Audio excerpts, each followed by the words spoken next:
Hello, everyone. Welcome to today's podcast. Before we begin, for those of you who are new to this podcast, here is some information. This is where I mainly share content on two main topics. Firstly, personal financial management skills, and secondly, the life experiences I have accumulated. Okay, to begin today's episode, I'll share a true story from my own life, through which I'll share a topic I consider quite important in life, the importance of goals. About 10 years ago, my work and life in India had started to stabilize. I had a thriving company, a house, and a car. Basically, I had a comfortable life, above average compared to others. But then, I began to ponder the question, what did I want my future to look like in 10 years? Which one? And the more I thought about this question, the clearer some answers gradually became in my mind. The first picture was that I would continue to stay in Vietnam and continue building the company. Hopefully, with hard work and a little luck, if successful, it could develop into something big. It's a big company. Then every morning I wake up and have a private driver take me to the office. Then I have meetings, and I'm busy chubby all day with the rooms being different partners. And maybe money wouldn't be an issue anymore. Every year, I'd have a few weeks to take my family on vacation. That's the first picture I envisioned. The second picture was that I would live a free and independent life. I could go and live wherever I wanted. My job would be enough to support myself. And importantly, my work wouldn't be dependent on location, allowing me to work anywhere in the world. From there, I would experience many different lives in many different cultures. That's the picture of a global citizen. That's the second picture, and the more I thought about it, the clearer it became that I wanted to move towards the second picture. From that picture, I started drawing backward, tracing back to that point in my life. I was startled to realize I was once again on the path leading to the first picture when I was building my own company. Everything I was doing back then was focused on laying a solid foundation in a fixed place. And from that realization, I began to ask myself, what do I need to achieve the second picture so that I can live a life of freedom and independence? The first thing I envisioned in my picture of what a global citizen would need was to acquire another nationality, or more specifically, another passport. That passport would have to be from a country that would allow me to travel to almost every country in the world, so I could broaden my horizons. Even though I love my country, I don't want to limit my life to just one. From there, I began to imagine what my life would be like once I had that second passport. At that time, I would often close my eyes and imagine being able to choose to live in any country I wanted. If I liked, I could still return to India, but whenever I wanted to go somewhere, I could just buy a ticket and fly there. Living like that, I felt much more comfortable and free. And the more I imagined that scenario, the more I realized how much more opportunities one would have for myself if I could acquire another citizenship in some Western country. I gained many different experiences and lives, even many different lives from my imagination. I clearly saw a specific goal, to obtain another citizenship at all costs. This was the premise that led me to decide to leave everything I had behind and pursue my goal of acquiring a second citizenship in Australia. It was a decision that many of my friends at the time considered crazy. They often asked why I would leave such a successful and prosperous life in my homeland to go to a new country and start almost everything from scratch. Then, when I arrived in Australia, at the beginning of a new life, what they said seemed even truer. Back in my first few years in Australia, it was incredibly difficult. I had to rebuild my career from the lowest positions, adapt to a new life, a new culture, and even a new language. All of this came with countless other challenges. And once again, the people around me would say, "See, I told you already. You're enjoying yourself in India, why not? Why choose such a difficult path? Or just go back to India?" But it's precisely because I had that picture in my head, and I knew what I was heading towards. So throughout that difficult time, I maintained my perseverance to keep moving forward, one step at a time. Typically, an average immigration journey to Australia takes around 4 to 5 years, but my journey was much longer. I faced countless obstacles and difficulties, both subjective and objective, but luckily I persevered and reached my goal. In the end, I am now living exactly the life I envisioned over 10 years ago, a life of freedom and independence. I can go anywhere, anytime. I have homes in several places, and I can choose to live in any country in the world I want. My work is not entirely dependent on time or location. Therefore, it allows me to live the freedom I envisioned. And if you've been listening to this story and have noticed, you'll see that. You'll notice there's a key word I've repeated many times, the word imagination or visualization from 10 years ago. I envisioned what kind of life I wanted to live, and then I imagined what it would be like if I could have it. What will my life be like if I get Australian citizenship? Whenever I close my eyes to imagine this, it's almost like I'm embodying that future, temporarily living in a few moments of that life. From there, I can grasp what I will have and visualize what my feelings will be like. Gradually, it answers an important question. Once I'm in that life, will I feel happy? Will I feel content with that life?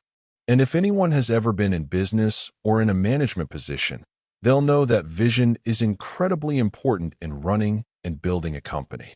We often hear companies, especially large ones, talking about their vision and mission.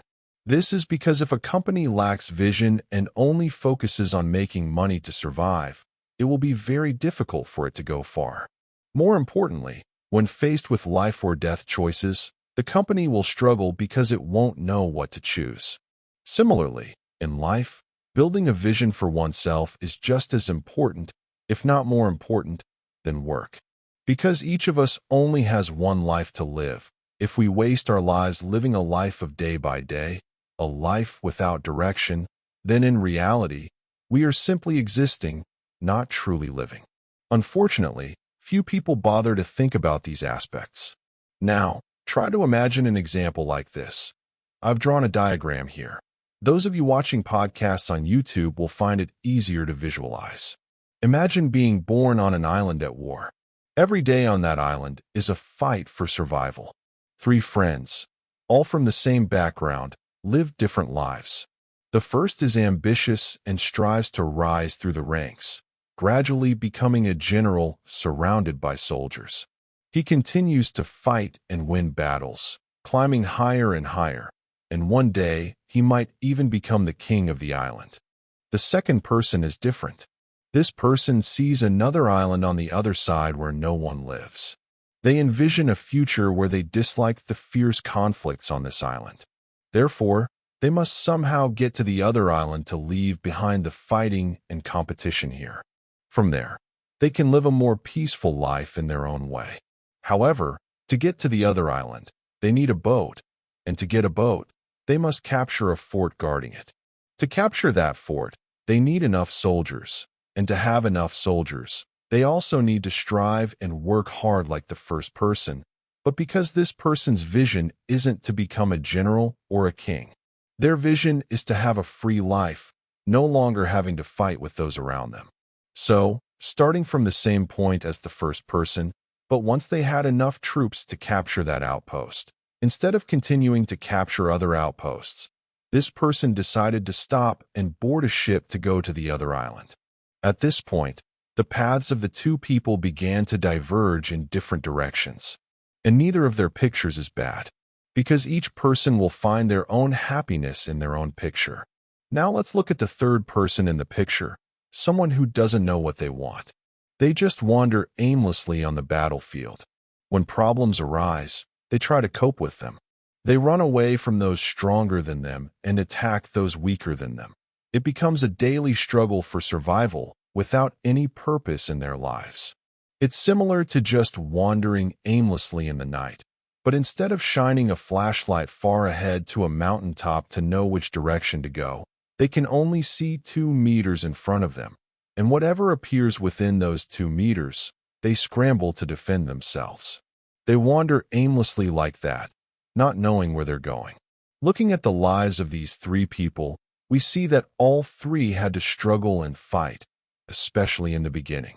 However, unlike the picture of the other 2, One knew he needed to fight and gradually develop to become a general, a king. Another knew he needed to fight to reach the other island. The third didn't know why he was fighting. He just lived aimlessly. Sadly, in life, when we observe our surroundings, we see many cases of people living aimlessly, just surviving from day to day. And with what I've just shared, you've probably begun to see how important it is to have a vision, a future perspective for your life. Having a vision not only motivates you to strive every day, but it also makes it easier to make important decisions in life. A specific example is my journey to obtaining Australian citizenship. To be honest, there were many moments when things were too difficult, times when everything seemed hopeless, and I even considered giving up. But the vision I had created for myself about my destination gave me the necessary energy to keep trying and moving forward throughout that journey. When faced with difficult decisions, those visions helped me make the right choices. It was also thanks to those visions that I was able to make decisions more easily. For example, there was a time when I was offered a very high-paying project by a friend, but because it was just a personal project, it didn't lead me to citizenship. If I had joined that project, I would simply have earned a lot of money, and because I knew my root goal was citizenship, I was able to easily decide to decline the project and continue working at my old company for a much lower salary. If I hadn't had a goal, and I had come to Australia like the third person in the example, meaning I was just surviving day by day, I would have been much more easily swayed by such a lucrative offer. But precisely because I lacked goals back then, even if I had a lot of money, I might not know what to do with it. Therefore, once again, having a direction and a vision for the future, in my opinion, is one of the most important things in life. One final point I'd like to share with you before concluding this talk is how we should define our vision and work towards achieving it. A vision is different from a goal. A vision is a broader picture, encompassing our future prospects. Once we have a vision, we can break it down into smaller goals. There's a great quote in business by Jeff Bezos, the founder of Amazon. I'll leave the original quote on the screen. It roughly translates to, "Be firm in your vision, but be flexible in the journey to achieve it." The point is, we need to define our vision carefully. But once we've defined it, we should stick to it for as long as possible, ideally until we achieve it. That's why people say we should be stubborn in our vision.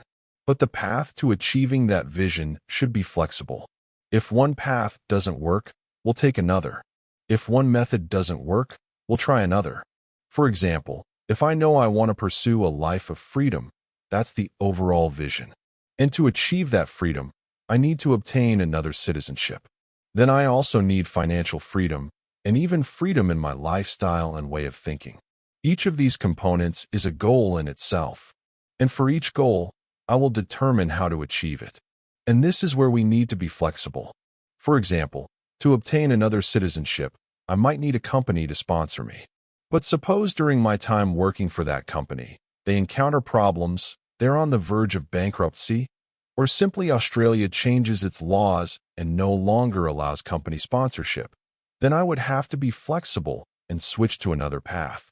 Then I might consider immigrating through a skilled worker program, for example, or any other path I can think of, as long as it helps me reach my goal.